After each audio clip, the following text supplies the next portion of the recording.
Можеш ли да се сетиш на ден од твојот живот кога си бил обесправен, погазен, понижен?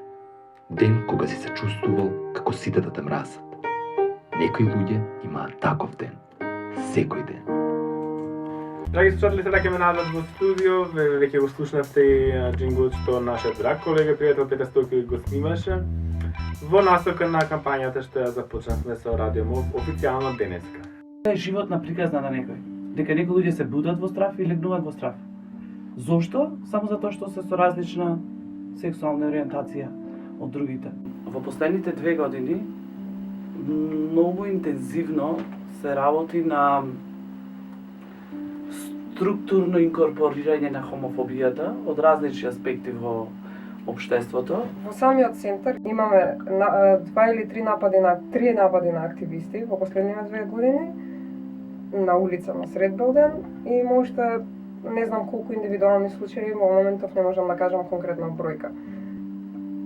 Од сите јас случаи што ги имам видено и досега слушната, од година и пол работење во центарот, само еден има своја завршница. И ако ние имаме таква законска рамка како што имаме, таа не е гаранција дека кога ќе имаме случај на дискриминација ќе правдата биде задоволена.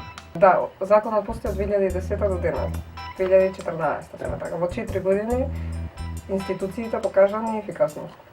Ако во тој закон ги има сите основи што се релевантни за оподневие, а ги нема сексуална ориентација и родов идентитет, тоа е бришење на една цела група на граѓани. Тоа се реални луѓе и реални животи кои се бришат. И ако е негативен дискурсот, не мислите дека тоа сепак пак е големува видливост?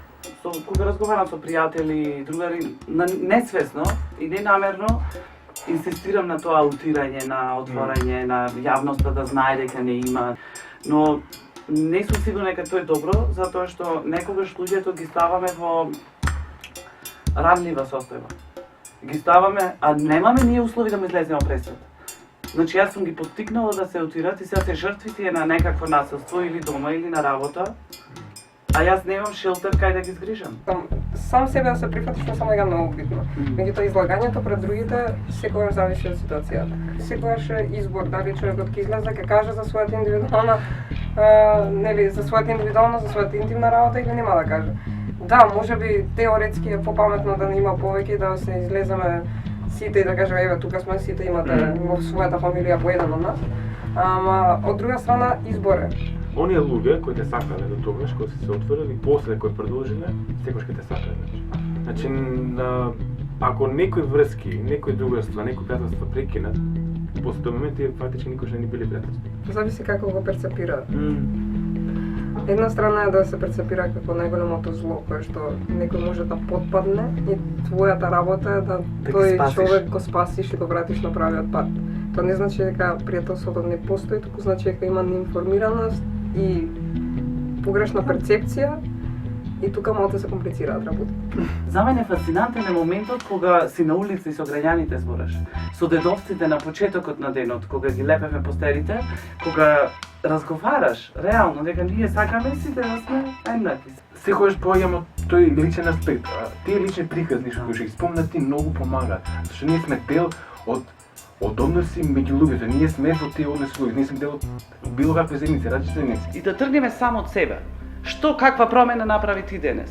Дали ти денес разговараш со некој од заедницата и дали ти денес на било каков начин даде поддршка на заедницата.